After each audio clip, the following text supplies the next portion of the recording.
Hey, hey, spreading love the Brooklyn way. Charlie Mack here with good guest, Greg, SilverStackAHolic.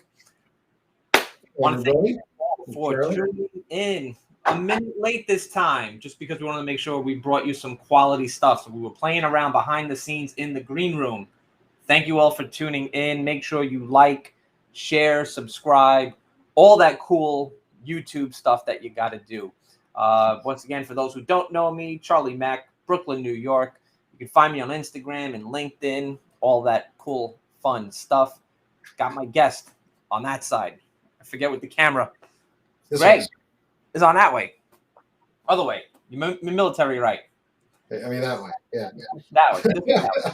SilverStackAHolic, ladies and gentlemen, the one and only. I want to thank you for being part. I appreciate you jumping in today.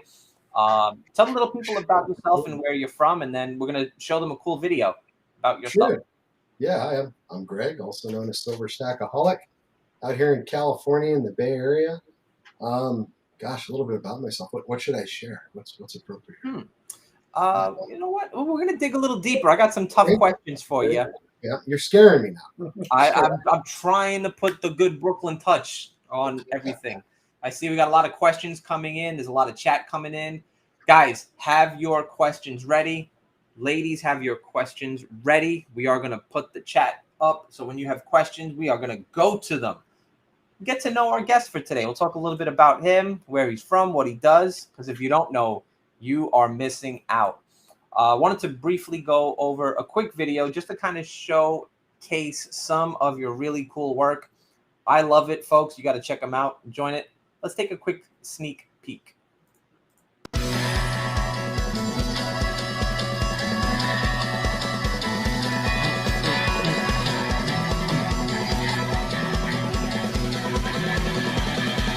I remember this one.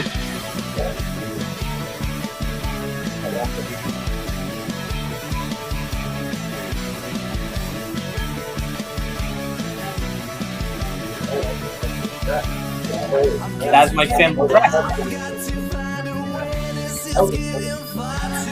Good night. Oh, look at that burn.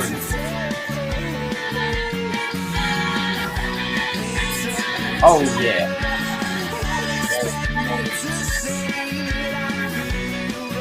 Laser engraving, just as cool. Can't go wrong with that. I like it. All it is dark. Polishing up, making it.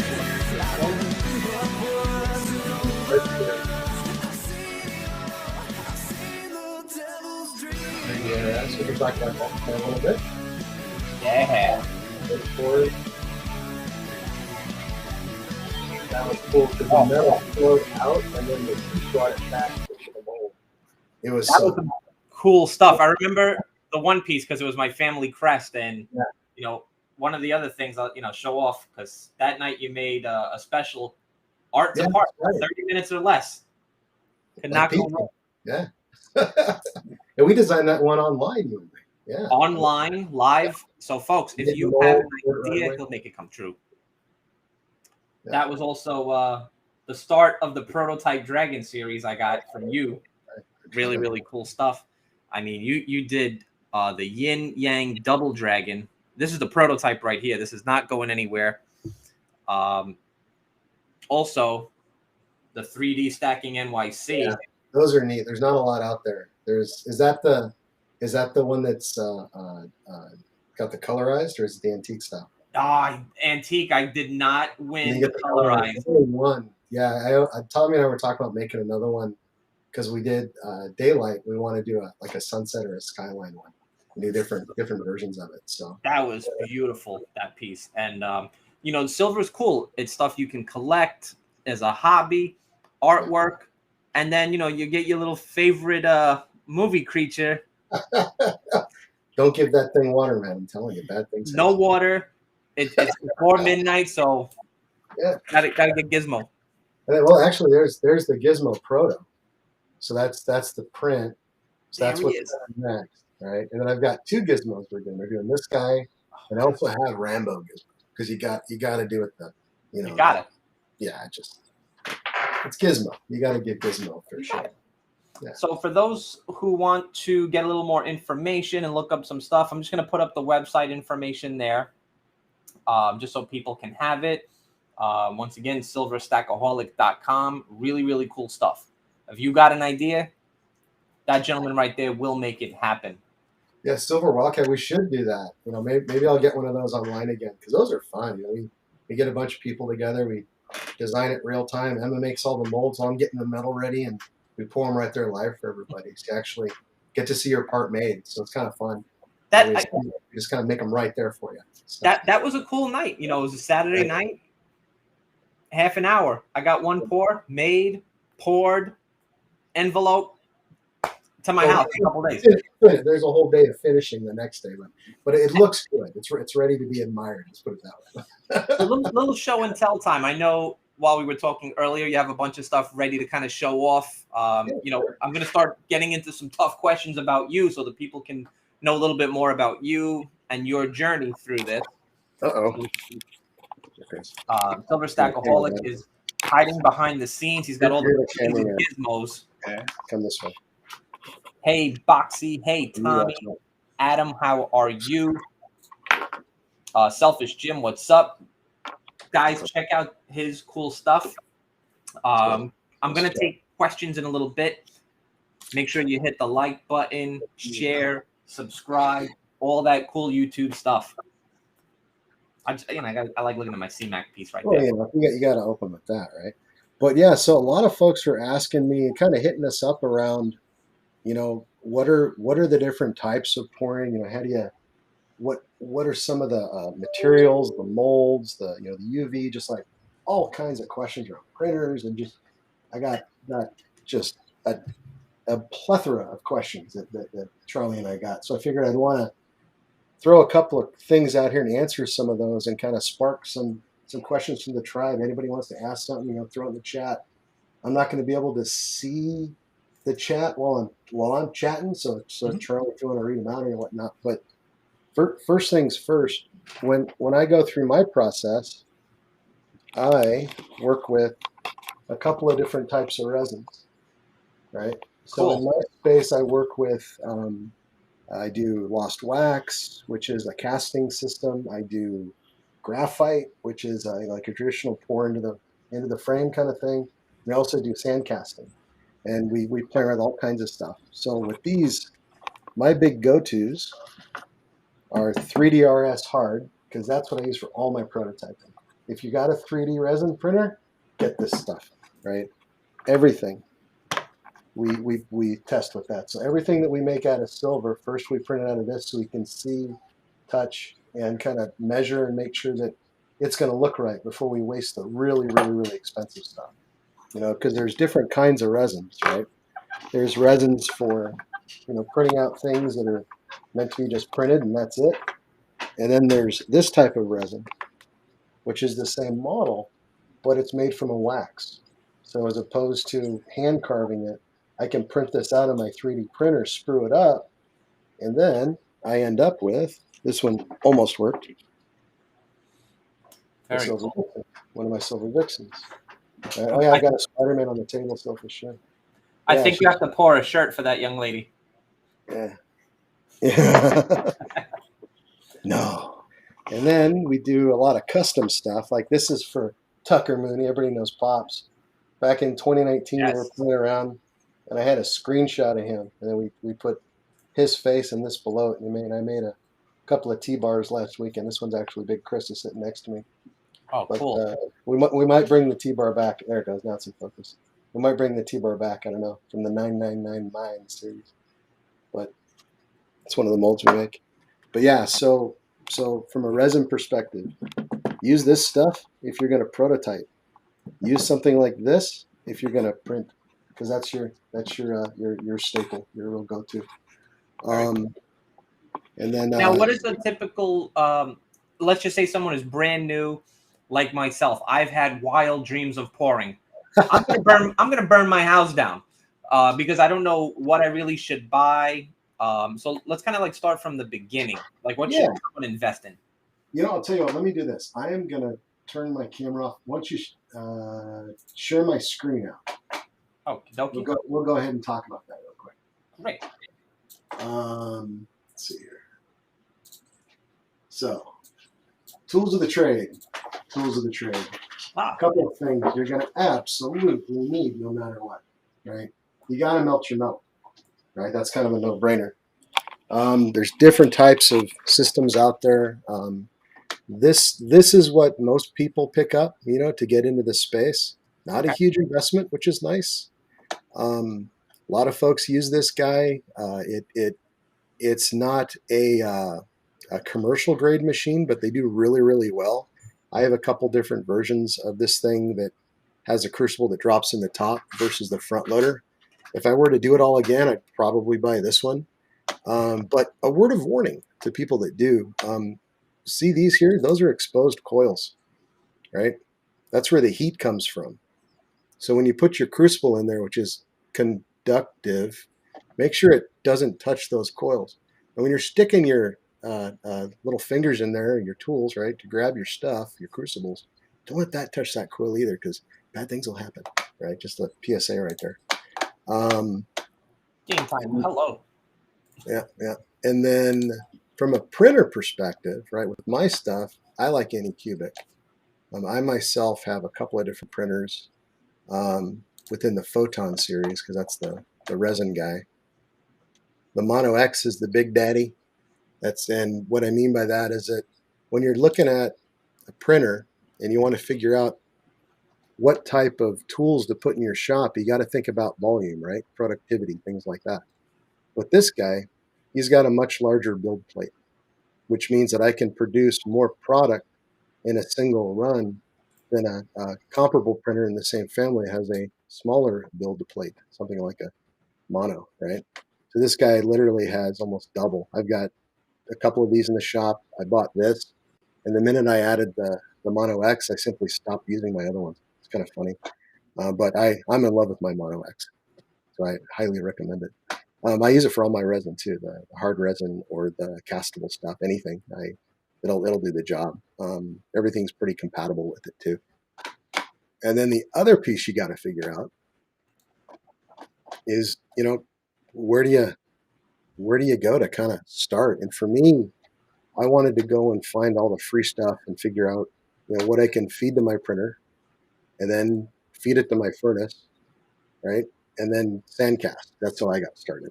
So for me, the journey was, buy one of these bad boys, buy a printer. And I actually have an old FDM style printer, and actually started with that at first and printed my molds there, and then moved into resin when that technology, advanced itself a bit. And then I started searching around and found 3D cults. So anybody who's looking for molds and looking for, the free stuff or even licensed things, really good place to go. We came in here the other day, and I was looking for like Viking molds. So, can I just spell it? Sean had made a comment on the furnace that you showed. Is that quicker to heat up your items? Well, that's the thing, right? There's it's all about the size of the crucible and how much metal's in it. In addition to the overall efficiency of the thing, right? Because this guy's going to operate at a regulated temperature, right? He's going to be at whatever melting temperature you set within the CPU, right? And it's got a little thermocouple right there. It regulates it, and it makes sure it's your ideal temp. If you put a bunch of stuff in here, it's going to be less efficient, right? If you put less stuff and space it out correctly so you can allow airflow and things like that, things happen quicker. So it really depends on a couple of things: size of crucible, the amount of material you're putting in. You kind of learn what works. I've seen folks use, and it works really well, a bunch of really small, like 1 ounce, 2 ounce crucibles, and you stack them all in there, all preloaded, right? They're all ready to go. And then you pluck them out and have all your molds ready to go, and you assembly line it. So you pluck it out, pour, pluck it out, pour, pluck it out, pour. Then you throw them all back in, and then you have another round. So you could, have a speed round of pouring if you know how to synchronize your work. Very cool. Very smart too. And that's very important. I know you have to kind of pre-plan your work in advance You do, yeah. Because when you're playing with something that's 2,000 degrees or ish, bad things can happen if you're not ready to deal with it. I've had a lot of learning surprises that one of them I was really lucky to walk away from when I learned about thermal expansion. But yeah, you can really hurt yourself, folks. You're this thing is really a license to really hurt yourself. The owner's manual says turn it on and stick something in it, and that's pretty much all they tell you. So it's the taking it out part that becomes a challenge. I'm going to type a funny question in there as well, but in all seriousness, safety is Yeah, important. absolutely. But what type of safety equipment should a person have, right? I would say, obviously, because I teach this stuff, what type of portable fire extinguisher should I have? Oh yeah, yeah. I don't know about the type. I could be wrong, But but I have just a standard, you know, ABC, yeah. ABC. Yeah, I have a number of them around the shop, in different strategic places in case I have a problem. I've never had to use one. The other thing I really, really recommend is that sometimes silver can, or any metal really, it's hot, right? And when you're pouring it into something, there's a variance of temperature and things happen. Things pop, things go flying, they splatter. You could get unpredictable, behaviors. So your best chance at not getting hurt is to wear a proper apron. I do sometimes, haha. If you're really smart, you wear spats, to cover your feet because it's going to flow down. And the nice thing about silver is that when it gets exposed, it cools super quick. So if you screw up and you overflow a mold, odds are it may cool before it hits the table if you got insulating bricks and things like that. Um, which is another thing you can put in there. Oh, how long do you let your silver set at temp before pouring? That's an interesting one. For me, I have a thermal gun, so I actually measure the temperature of the material before I pour. So there's no guesswork. I have a target temp. I question the thermocouple. I trust nothing, and I point my thermal gun at it, and it tells me when to pour. So I don't I haven't really noticed and maybe it's my ignorance or inexperience, but I've never noticed a big difference if I let it sit at temp for a minute or when I'm doing other stuff and I forget about it. It's in there for 20. It's still the same temp. I haven't noticed a difference in the outcome. Yeah, I will say. you kind of answered it a little bit. I was going to say I've seen videos of people trying to pour. I'm guessing they didn't calculate how much stuff they had in there Mm. burning when they pour. I have seen it pop back up at them, and is Oh that yeah, part of the process? that can happen too. Yeah, over pours and stuff. But the biggest mistake I see people making is they don't account for the thermal piece. So when you take something really, really hot and you introduce it to something really, really cold, you get a reaction, right? So if you don't heat up your graphite mold to the proper temp, you can get popping, or you can get where the silver just dries into a clump immediately and doesn't flow because it just cools upon itself, and you get this kind of ice cream cone looking look. Is it kind of melts and then hot stuff lands and it melts and hot stuff. It looks cool. That's the other thing you can play with. I'll tell you that the temperature of the graphite molds introduces some interesting textures. But it's a little tidbit. But yeah, it's all about the temp. It really is. Yeah, and Yeah, you can pour too cold. Yeah, and the thing is, right? The metal's got to be hotter than its actual melt temp because when it leaves your crucible, it's cooling the minute it leaves it, right? So make sure your crucible's hot all the way to the top. I see guys pouring and the base of their crucible's glowing red, and then it slowly, fades out to an orange, yellow, or even black at the top spout. It's not going to pour right. You may get lucky and it'll work, but that metal is cooling as it's leaving the crucible, and it's not at the same temp it was at the bottom when it hits the metal. It's the hole. You know what I mean? So you gotta figure out the math to make sure that you're pouring and it has a chance to take the form before it cools. You got to give the metal a chance. got a new question in from Boxy's Precious Metals. Really cool, dude. Oh How yeah, boxing. did you start out pouring with a torch? I did. Yeah, I did the benzo, and then got really frustrated because I kept running out of fuel, and was afraid of my acetylene torch because every time I use it, it pops through the safety valves, and I nearly crap myself. So I went and bought an electric furnace almost like within the first couple of months, to be honest, because I felt more comfortable working with that, and it let me ensure the metal was at the right optimum temp. Because for me, I wasn't good at being consistent with the torch. Reading the metal, reading the color, understanding that piece of it. Where you put a thermocouple in there to help you. The game changes. So you started to show some of the sites for molds and 3D Oh yeah, printers. yeah. Now, we've talked about burning. What about actual designs? We're going to get into that as well. Well, you know what we could do? Want to have some fun? Let's have some fun. I like having some fun. It's Sunday. It's Yeah, nice, quiet so evening. I was cruising through here, and this is something anybody can find. So you can go online, and there'll be collections of models you can download. Right, you can buy them from Facebook groups. There's a Russian guy that's selling some banging designs that are out there. A lot of folks use them. 3D Cults is another, and there's a bunch of different companies that make solid models you can start with as a starting point. Like, let me just pull up an image, because they give you the image and then I think I already have it open. Yeah, this is a copy image. They have all the images in here and then the STL, right? So if I wanted to make a mold of this, cool, right, I could take this image as maybe a starting point and build on it, or poach things from it, kind of use it as an integral part, or just use it as I use it on the, whatever works for me. And then we had found earlier this cross. We thought this would be kind of fun to play with. So what I'm going to do is we're going to take, and that's. Yeah, I'm digging that cross. I like that. Yeah, I got something planned here. So let me do. There we go. Let's bring the cross in. We'll see if my CPU is gonna compile with the video too. See if we break my machine.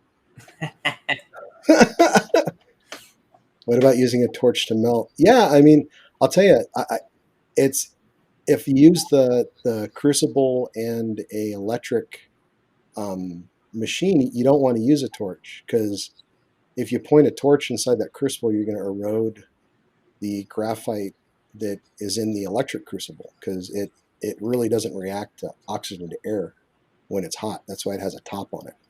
So you want to keep that thing covered and isolated when it's hot, because it's always eroding. Yeah, this is taking way too long to come in. I actually had a series of questions for you, and while we wait for it to get all queued up, how many pieces do you think you have created throughout your career so far? Oh God, like tens of thousands, hundreds of thousands by now? No, not like millions upon millions. I wish, but no. I don't know. I'll tell you, it's funny that I was talking to Pops, and he has probably the best representation of my work, because when I first got started, he's one of the guys that was really, really supportive of me, and kind of motivated me to try different things. And I got a lot of different. They're almost like prototype designs, really. Oh wow! And he's got probably the best collection of my stuff, because I commonly do custom work. So a lot of times I don't have a version of what I make. You know what I mean? Well, it's true. You're making a custom piece for someone. Yeah. You're not doing these like a mass production of like 5,000 of these, or a couple of hundred of those. You're pretty much doing a very specific, unique piece. It's beautiful. Let's make that together. Let's make that. So we just made a coin, and then let's see. So that's cool. So we took that thing, we put a shape around it. So as this loads up, good question from Sean Berry, our good friend Pegleg. Do you just sell a bunch to get more shot to pour? How do you still collect and afford pouring? That's a great question. Well, yeah, I mean, it's all about budget. I mean, I'm very anal about my spend.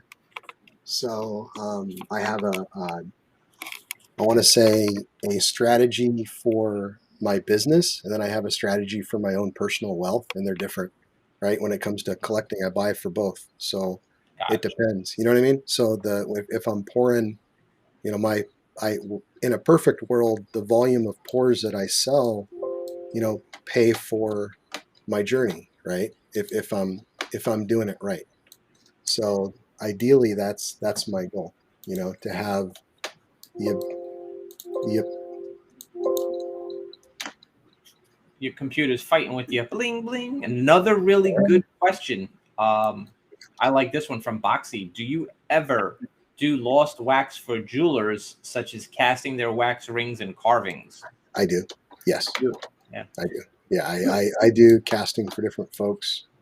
Yeah, yep. I do lots of different things actually. My main business, you know, is engraving and laser engraving, and I do a lot of, you know, custom art things for people, you know, in different businesses.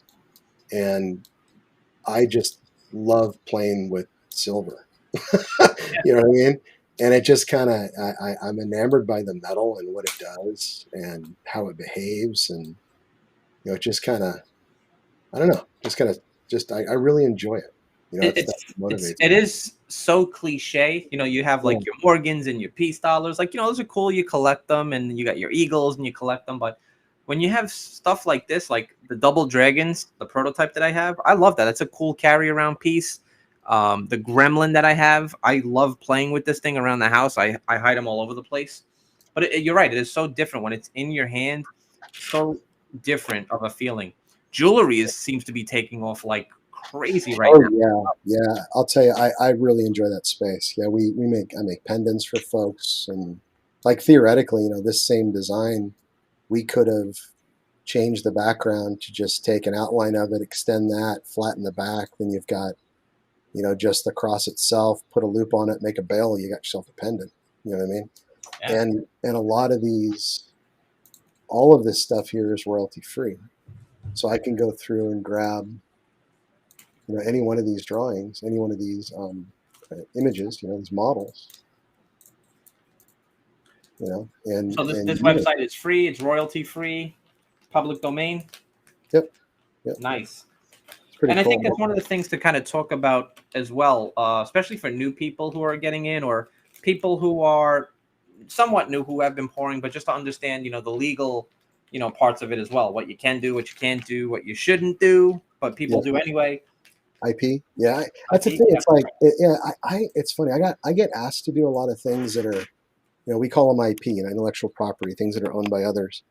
And for me, I honestly, I get a little, it's weird. I don't like to do what other folks do.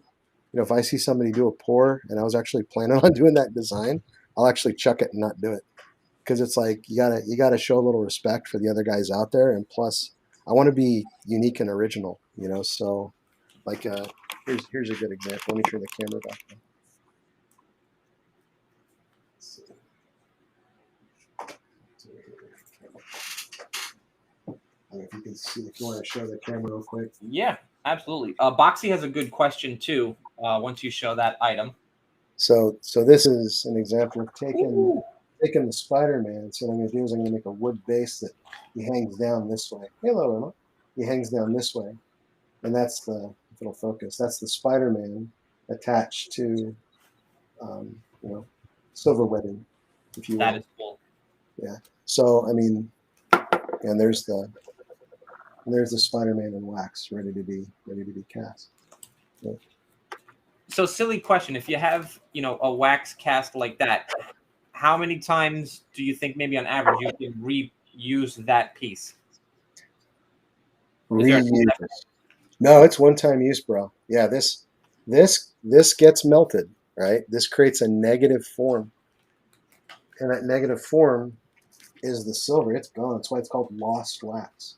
So you lose material. So when you start working in this medium, there's an additional cost you have to be aware of, right? There's the what's it called? The investment casting, which is one time use, the wax, which is one time use, the power involved to run your oven, the power involved to run your, it all stacks, you know. And there's a lot of things that are just not reusable. You know, they're Gotcha. just not reusable. Boxy has a good question in regards to jewelry. Have you ever set stones before? I'm learning. Yeah, Okay. I'm learning how to do that now. It's really tough. I got the right tools invested. I'm doing that, but I don't have the skills dialed in yet. Yeah. Good question, you guys. Bringing some really good questions tonight.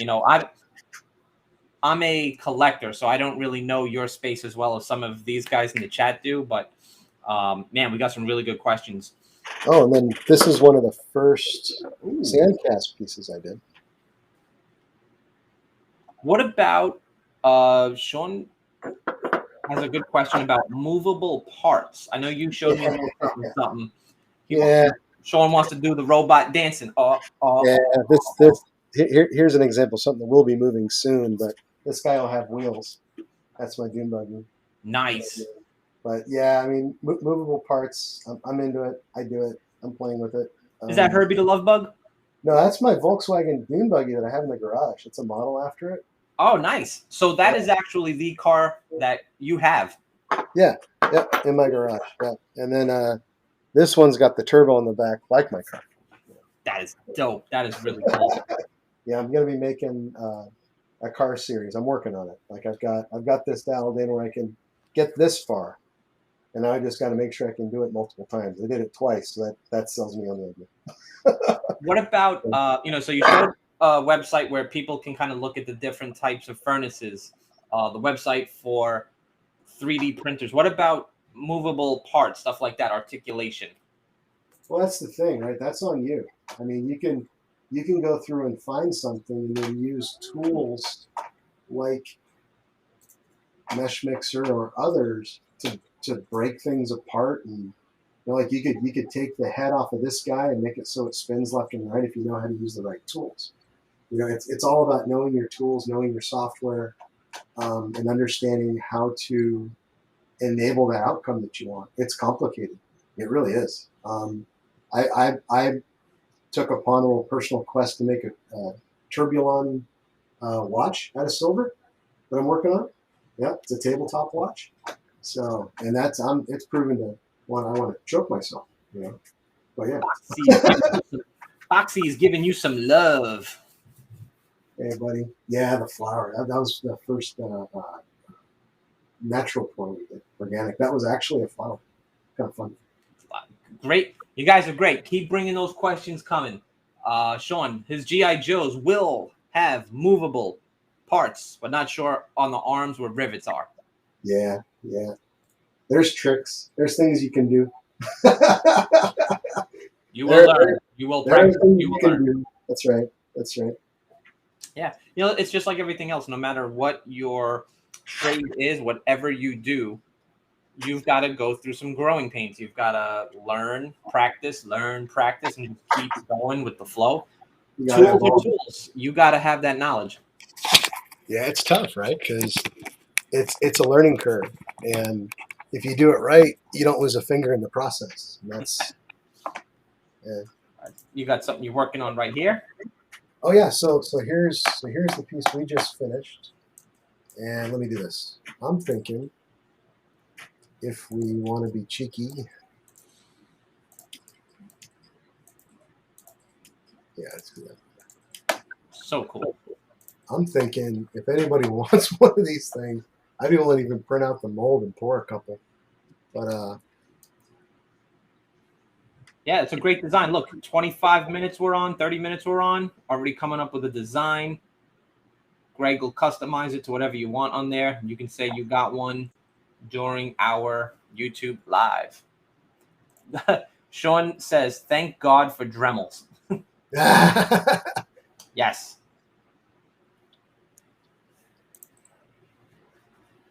What's that? Me being a little Irish Catholic boy, I love the little crosses. Those were really nice.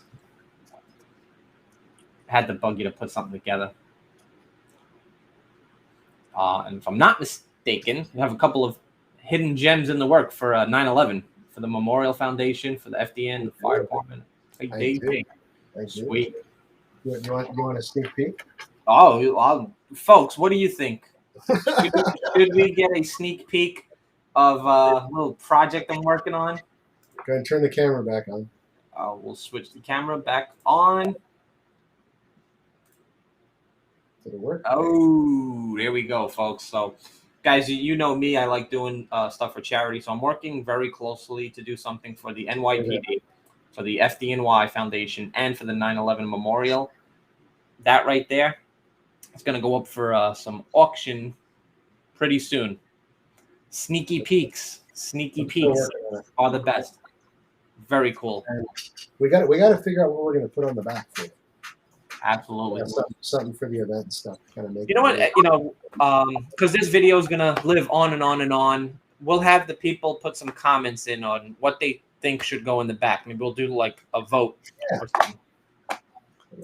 The piece is for charity. It's for the people. So we love people's feedback and comments. It drives people. What are you doing? What can I do? What do I do good? What do you do good? Absolutely. So I got a couple of good hard-hitting questions. So you talked about your business model, what you do. You live in a lot of different spaces. You do a lot. You have a lot of different tools. But I guess kind of taking it back, when did you start collecting? How did you get into this whole hobby? Well, it's kind of a sad story. When I was, I want to say 9 or 10, my grandpa Herb, he had given me a tube of Morgan coins, a couple of them, and he didn't really explain what they were, so I thought it was a buck, right? So this dumbass 10-year-old took his Morgan coins and he went down to the I hope my parents don't watch this. I went down to the bowling alley and I played Dragon's Lair till I won that damn game. And that guy, that son of a, he happily gave me 4 quarters for every Morgan and smiled, because he probably knew what kind of a dumbass I was, right? So yeah, that was my first introduction to it. When my parents asked, where'd the coins go, right? And then I said, well, what do you mean? So it was a very difficult discussion. I got my education young, and then I got interested. So actually, it's funny. It's like penance for that goofy little event. It motivated me to keep collecting Morgans. I got a couple, strategic things I can do. And then, I'm not a huge collector, but I just collect things that I like or things that kind of speak to me, different coins from countries or something's got a story behind it, things like that. Or hand pours are really I'm into the hand pouring, something that somebody makes rather than something that comes from a mint. Because for me, minted stuff's, bullion. I love bullion. I have it. It's stackable, but I don't enjoy it. I don't. It's like I look at my stacks of 1 ounce, 10, whatever, in the safe, and I have much more fun, in enjoying something like some of my favorite pieces from Vulcan. Sure. It's like it just I get more out of it. I put it up around my house. That gremlin is all over the house, man. Yeah, it's so cool. Yeah, and you motivated me to make that one. Yeah, I would have never made that if we hadn't talked. It's so funny. I mean, I have a similar story, and I just thought about this recently because when I was a kid, man, I did not get allowance. My parents are like, "You want money? Forget about it. Give you 3 slaps." My father used to have a change jar. I wrecked that thing like every week. Probably took hundreds and hundreds of $50 Kennedys and Franklins, not realizing, 50 cents. I can go to the arcade. I can buy candy. I can go buy Lego. Yeah. And instead of taking the whole roll, I would take 1 from each roll. And so didn't notice? Yeah.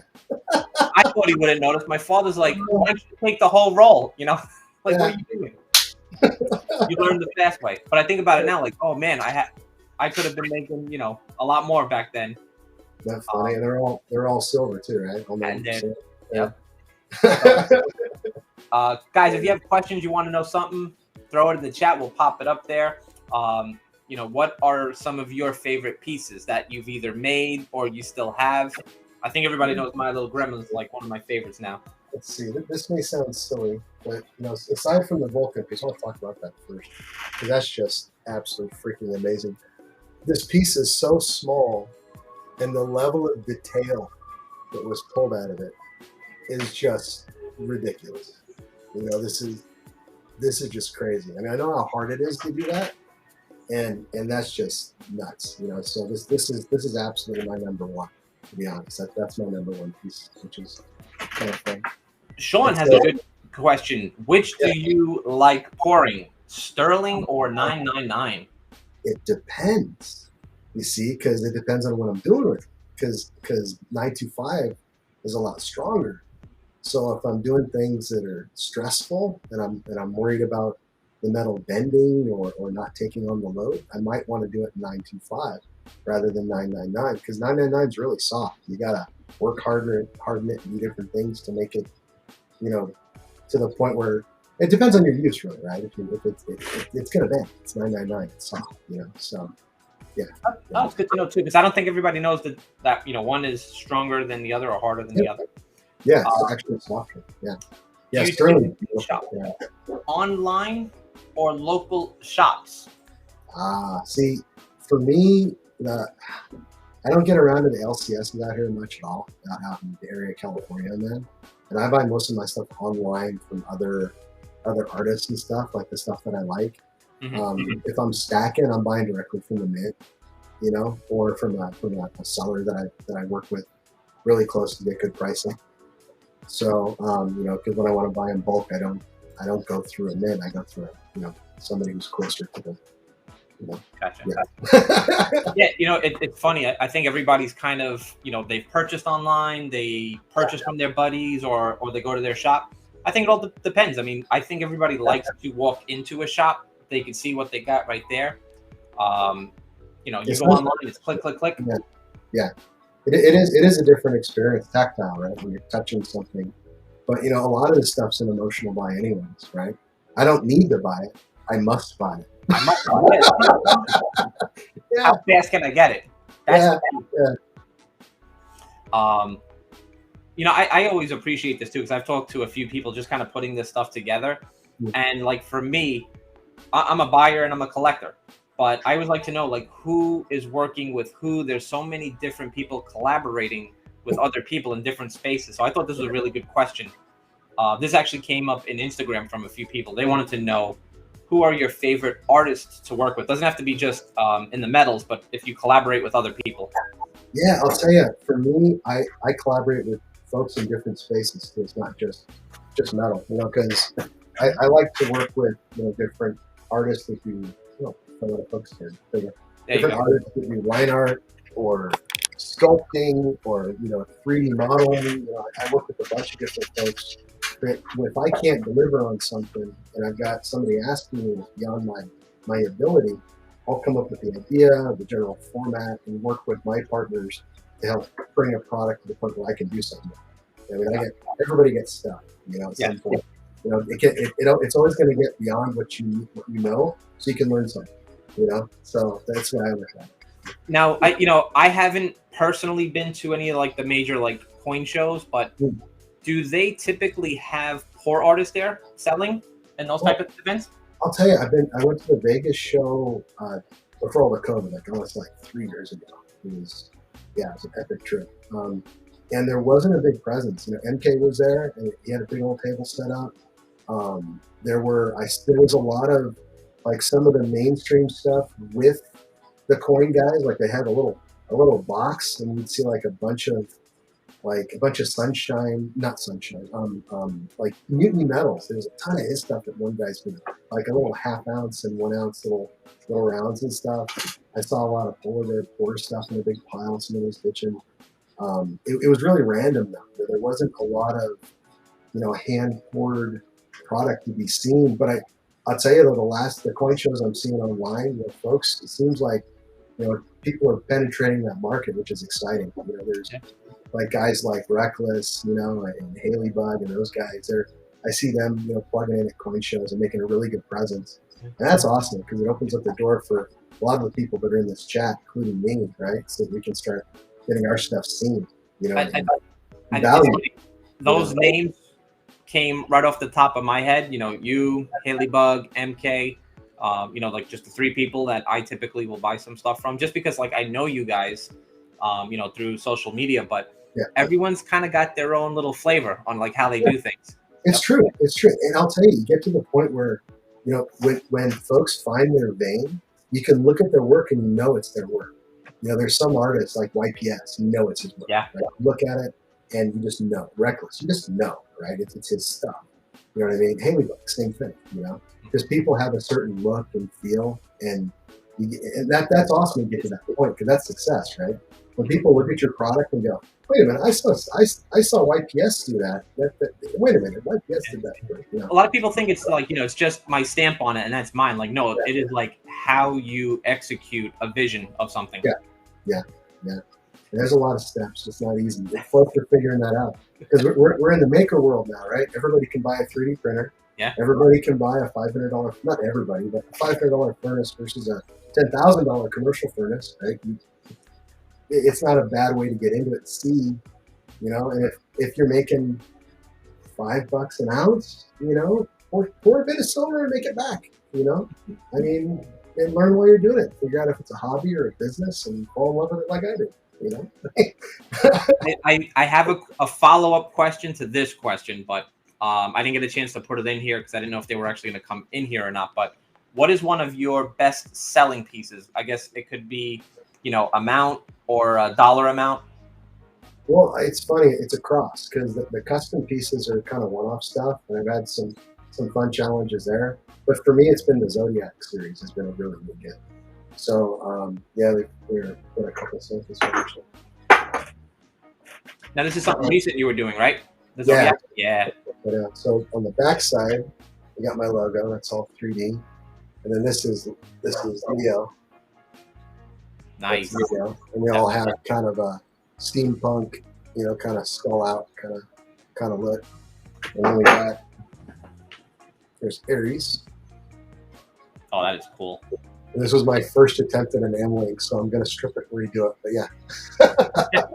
You live and learn. Yeah, I mean, that's exactly it. Yeah. Now, one of the other things I seen you make, I don't know if you have gone forward, you were doing the Royal Flush King Queen. Yeah. I just finished sorting out the molds. Those are nice. And we're going to be making those next week, actually. So sexy. I can show you the molds if you want to see. So sexy. I will not turn that down. The cards. Show me those. Ace has a cover on. Oh, yeah. And then we got to talk about the future best. Can I do a plug? Is that okay? Yeah, absolutely. Plug away. Go for it. We just got our provisional patent on a product we're taking to market, which we're calling Last Currency. So this is cool, folks. So we're making base plates out of silver for your mags, and there's a camera. Base plates out of silver with your mags, and it's got a spot, and it's actually the whole base plate. I'm going to give you the whole screen, my friend, because this is a beautiful piece. And then this is one of those generic STLs. So I'm going to be doing my own, and then we can do yours. So if you've got a design you want to do on the bottom of your base pad, I can put that on here for you, and kind of get your mag and get you all set. There's a little pocket that we're putting on the inside, so that when the base plate hits that, you can hold like fractionals, you put fractional gold in there, different things like that. Because when you ran out of bullets, that's all you got. It's some currency. So it's kind of and it looks cool. It's absolutely one of the coolest things. That is awesome. And that's actually 3.9 silver. And what I did do, because somebody asked about the strength stuff, I have AutoCAD. What I do is I test things with FEA and different software. So I know for a fact that this will work, right? So, yeah. So cool. And then we actually had Chris over here testing the competition. Say, hey, Chris. What's up, Chris? And it didn't break, and he didn't make a fool out of himself. So we did good. Everybody wanted one. Everybody wanted one. So, yeah. So we're going to be cranking those out soon. They'll be up on the website. I'm sorting out some die making stuff I need to do. And that's in process, and then we'll be cranking them out. Price point, not sure yet. We're going to do 2 different models. One that is just the base without the high relief, that's a little thicker, so we can engrave it with something on there for you, versus putting something on there. And the sky's the limit. Anything you can come up with, I can stick on the bottom of the base plate. So, yeah. One of the follow-up questions that came up in regards to this, and I guess I don't want to say personal preference, because there's a lot that goes into consideration, the market, but what should be the price point an artist would charge per ounce? That's tough. I mean, it's That's all a about lot of timing. Yeah. I have different price points depending on what I'm pouring. You know, if I'm pouring into like sandcaster graphite, that's for me, the way I do my process, it's a lot less effort to go from start to finish versus, you know, something that's you know, like our lawn man here, right? When I go through the process of turning that into silver, because the finished process takes a lot more time. Yep. A lot more time. It's not just a tumble and go. You know, a lot of these pieces are really fragile, and you can't throw it in the big old tumbler I got in the garage. Yeah. I got one of those big giant, you know, vibratory tumblers, and it would just pummel it. I ruined one by doing it. Came out all, you know. I should have kept it because the lawn man was all jacked up. But, It's yeah. Alyssa. Hello, Alyssa. Perfect timing. You know, kind of takes it to the next question that came up in regards to jewelry. I know we talked a little bit about this earlier, but silver jewelry, copper jewelry, gold jewelry, it's on fire right now. It's a great market. It seems everybody's into it. I got something recently from her. I loved it. I'm not a jewelry person. I got it, and I've been wearing it like every day. It's a beautiful silver dragon piece I got. Awesome. Yeah, there's so much talent out there. There really is. But that's what I'm really enjoying about the community too, is that people are starting to show their work. And they might have been doing it in private, you know, and just kind of enjoying what they see or whatnot. But people are getting more bold, you know, they're posting their product and sharing. And they keep it coming. I enjoy it. I love seeing what people are doing. And there's so much talent out there. You're definitely right. I say this to everybody. Listen, if you do something, even if it's not 100% perfected, it's still good to show your work because it's progress. You know, what did you do to get here? People are going to comment. Forget all those, you know, haters and the trolls, but take it with a grain of salt because it'll help you with your progress. And I'm a trainer. I teach a whole bunch of stuff. You know, get a tough skin. Someone says something, forget about it. But it'll help you make a better product at the end. Yeah, and in the end, you know, if you don't enjoy it, you know, you're not going to do it. If you enjoy it, you're not going to worry about what people say. Because it's about what you do with it. You know what I mean? Like, you want to strangle this gremlin, but if he got really out of hand and for some reason he got deformed, you just throw him right back in the furnace, right? Absolutely, knuckle the bastard down. Yeah. Are there any differences, or I guess what are the differences to working with copper to silver and gold in regards to jewelry? All different. Yeah, they're all different. Yeah, every metal has its own, you know, ideal melting temp depending upon the size and the complexity and how much filigree you've got. And, you know, just it's such a complex question to answer because every metal is different. You know, and then every metal could have a variant within itself. You know, so it's like silver. You know, 925, Britannia 999, 90%. You know, the lower you go down, it pours like sludge. It actually has a different viscous kind of feeling to it. You know, as it has more impurities in it. So, like 999 looks a lot like, you know, nice flowing water when you pour it. Even 925 shows a little bit. It's I don't want to say gummy, but it just has more like surface tension to it. It flows different. You know, everything just, and you got to learn all that. And I'm still learning about copper. My best attempt at copper was this one, and it ain't all that great. You know? So I'm learning. You gotta practice. You gotta. That reminds me of the moon in Smashing Pumpkins Tonight video. Yeah, it's from the 1900s movie with the rocket that lands in the eye. I can't remember the guy. Begins with a G. The director's name, but that's what it's from. There's more pieces to it. Got a question. Do you work with gold like 18 karat? I know that's a whole subcon. Yeah. Yeah, I'll tell you, I've worked with 24 and I've worked with 18, and again, both a little different, you know. Yeah, but they were small pieces too. Like I did some rings and some pendants. Nothing that was like an ounce or more, because when you start getting bigger, you know, things cool at different rates, you know, and it all behaves different. You know, so it's funny. Yeah. This year, like I've heard of 18K, 24K. To me, they were just, you know, numbers. But this year in the Gold Club, that's actually how I really learned all about gold. Yeah. That it's the same, but it's very different as well. What's up, Color? I I know you jumped into this. Where did you find your first designs? I know you showed your screen a little earlier. Yeah, I went online. Yeah, actually, it's funny because the very first designs I tried to hand draw and then scan and make 2D and bas reliefs, things like that, and then mix that up with, because I also do CNC work. So for me, I made because I know how to do 3D modeling and do all that kind of stuff too. So I would make metal dies on my CNC, and I still use some of those today because those never go bad. If I can make a metal die versus something out of plastic, I can beat the crap out of it all day long, and it's not going to deform. So. It's funny, like before I kind of got a behind the scenes tour of how you guys did this stuff, I really thought some of you got a mold of clay and a chisel and were like, just hand carving all the stuff together. I do that too, though.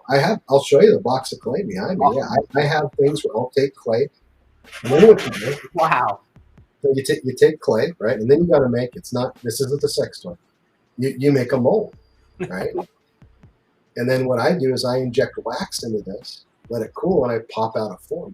So I've got behind me, I want to say, a whole couple of years worth of a lot of molds, silicon molds. So you make them out of clay first, and then that's your master to make your silicon mold from. Then you got your cloning machine ready to go. So there's cool. Got another question. Did you melt down some of your jewelry to get 18K, or did you melt pure gold with copper? No, I actually bought the shot at that quality already. Yeah, I bought through a refiner, so I knew I was getting the right stuff because it was for a client that wanted me to cast something in theirs out of wax. And I didn't want to take a risk of mixing it wrong and getting the property trouble. So it tested good when it left the shop. So a couple more questions, folks. Awesome. If you got questions, ask. We're hanging out Sunday night. Throw them in the comments. I'll pin them to the board. Let's do it. I'll tell you that's a good one, Alyssa, because I'll tell you, the University of YouTube. I'm telling you, when I can't get answers, it's so hard because if you're not I don't call myself a silversmith because it's disrespectful to silversmiths. I'm not formally trained. I didn't go to jewelry school. I've been an artist all my life. I've dealt with clay, oil, I hand draw, I make things. I've always been a creator of some kind in different media. So for me, it was just taking, my creativity and focusing on learning a new technique. I was already doing machine work. So for me, taking, the software to make a mold, and then I'm still learning. Everybody is. You're always learning. But now I'm learning how to take my molds and turn them into, metal, like tangible metal that you can hold in your hand. But yeah, I'll tell you, YouTube. Just I trolled YouTube for months, and I still do. Yeah, absolutely. Yeah. One of the things, I'm a professor at a local college. I look like a fool right from Brooklyn, but when it's time to work, I throw on the suit and tie, and back and forth from my day job. I got 2 full-time jobs. The bus and the train is the perfect classroom. Throw on your headphones, watch some videos, and that actually gave me the idea to start my YouTube channel doing this stuff.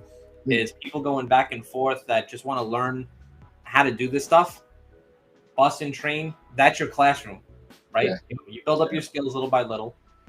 It's expensive to go through formal training. I looked at some stuff, and they do a glass blowing certification course in my neighborhood. They do a stained glass certification in my neighborhood. They do like a silversmith course. It's expensive. It's very tough. So if you're shelling out that kind of money and you're new, it's nice to have just kind of like the basics, the 101. So, I appreciate you giving some tips. Yeah, I'll tell you, it's hard to find info. A couple of people have my home number that call me sometimes. And I have the same. So we all reciprocate. Yeah. So it's like it's fun. It's fun to share the knowledge. It's fun to get people into the space too, because it's fun seeing new stuff. People keep surprising me. Investment caster. I don't know if you've seen him. He's making these tanks. Chris over here is like, you gotta make tanks. Your son works for that. We're going to war. Make a tank. Yeah. He's like, the tanks. So it's awesome. The stuff people are doing, and his stuff moves. The turrets move, and the execution is just on point. The guy's talented. Yeah, just amazing. Dixie Solar Miner, another good one.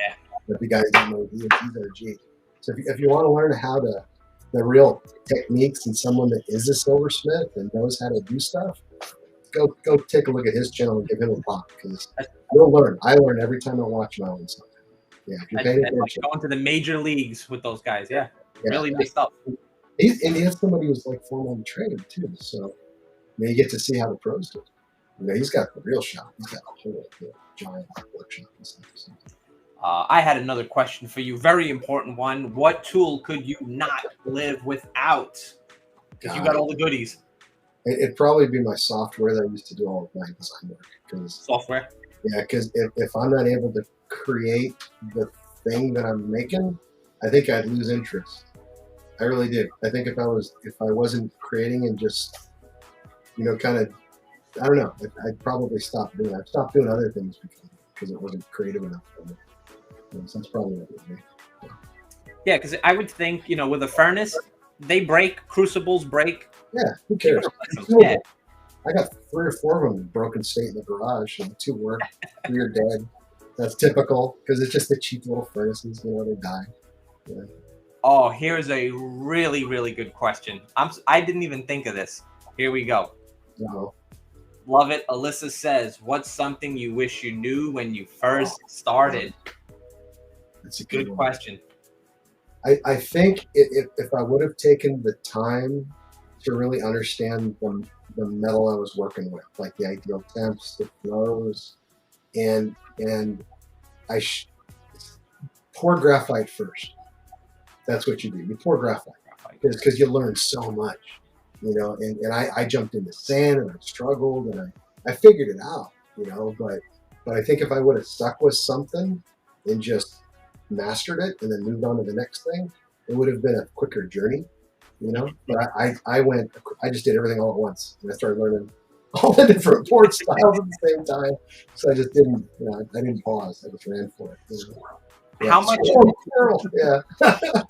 How much gold and silver do you think you have embedded, like in your walls and floor, that we can go scrape out?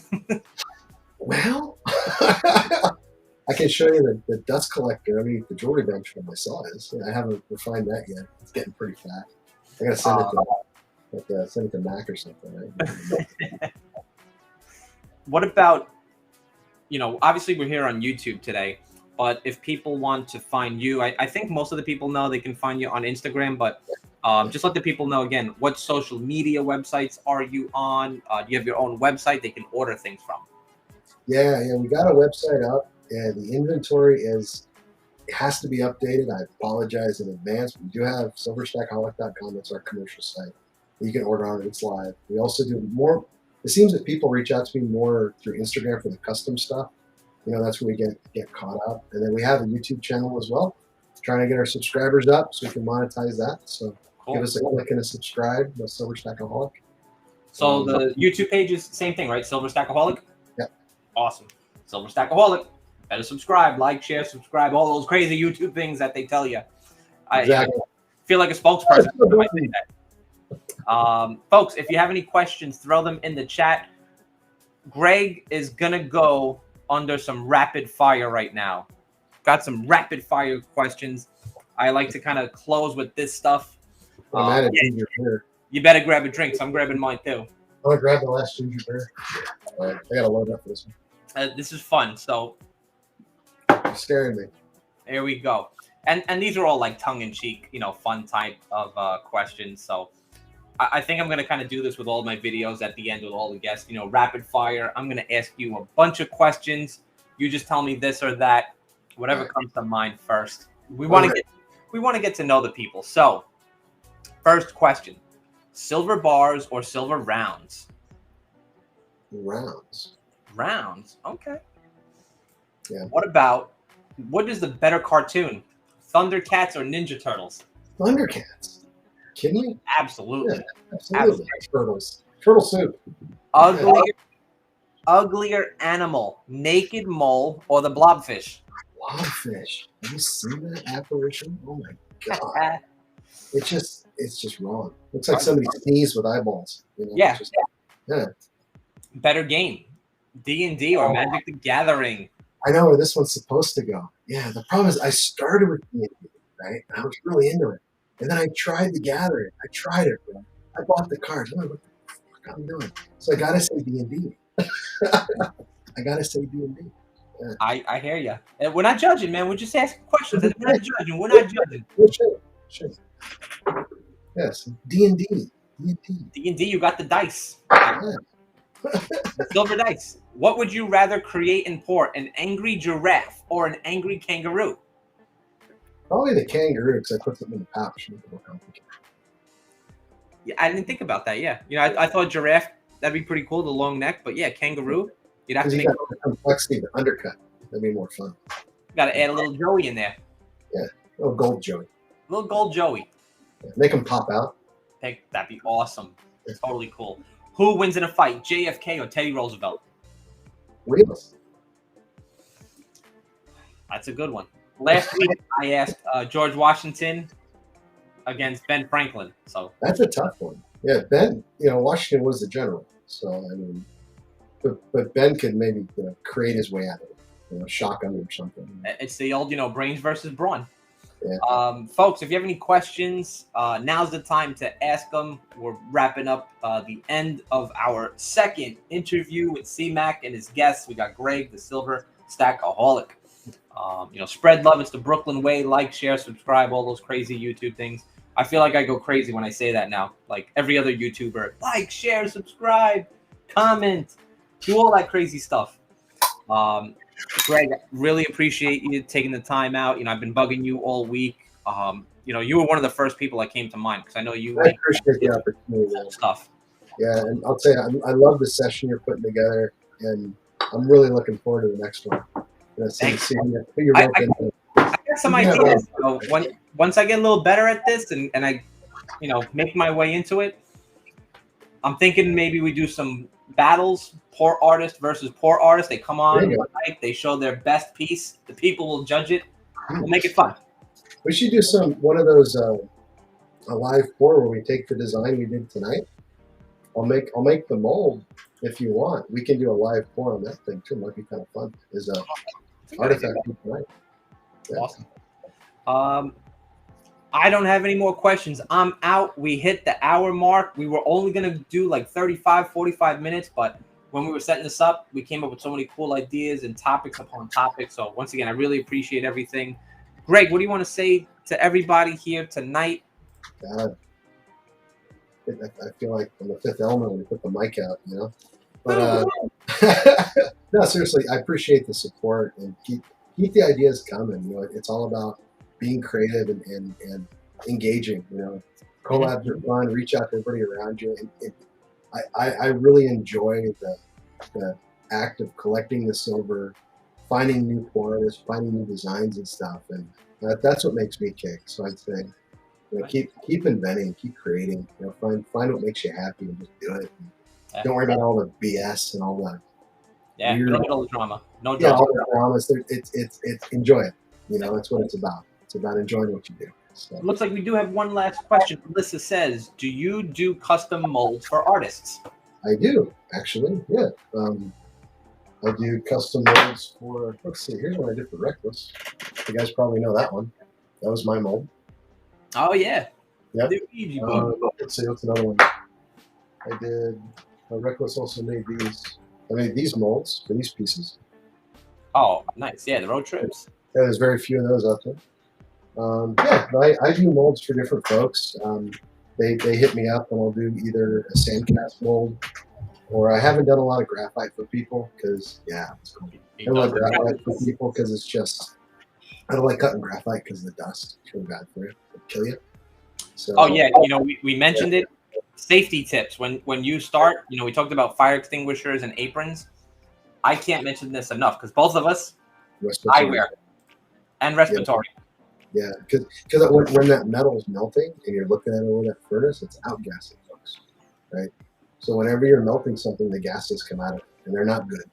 Yep. There's a reason why refiners wear equipment and insulate themselves from the shit that are warming up. You know what I mean? Don't inhale that stuff. Don't inhale it. Vent. Make sure you have a vent out somewhere. Very important. Yeah, that's the other thing. I see a lot of people pouring in small enclosed places. Like I saw this one guy who was pouring. He was on Instagram going live. He was in his house over carpet, right? And I'm just waiting. I'm just like eating the peanuts, waiting, for the 911 call, because there's no way that's going to end well, Yeah. So it's just don't take risks. Insulate your space. Go to the barbecue supply place where you buy fire brick and go spend 80 cents a brick, and buy 20 bricks and make a little safe place. Make a boundary between you and the metals. You don't get hurt, because you will get hurt. You will. I got a little burn on my thigh or my shin, but I got a nerve problem, so I didn't feel it. It was pretty funny. I got a bead that hit me. I got a mark. I looked at it, watched it burn in Carter. I just felt things. It was awesome. It's funny. I have seen, I can probably count at least 7 people that I know, 7 different people that I've seen pour in the house, like in the apartment, like while they're watching TV in their living room. Think about the other people, right? You get a problem in an apartment. It's not just you anymore. You're increasing the risk dramatically. You're endangering other people at that point. Just be responsible. On my other YouTube channel, like my work one, my real work job one, I have a video on there that I actually use. It's in regards to hot work, burning, hot work. It's the fire department, New York City Fire Department, cutting, welding, grinding, burning, anything that creates a spark. Yeah. And, it's one of the key things, just, people doing these types of things in their apartment. So, you lose the whole building because one person, doesn't think it's a hot plate in the living room. Yeah. Yep. Yeah. Tuna fish sandwich gone wrong. That's what that is. Yep. Greg, thank you so much. Appreciate it. You're the man. Thank you so much. Thanks for hosting. Appreciate it. Share, subscribe. Check out my page. Check out Greg's page, SilverStackAHolic. Take care. See you guys. Bye.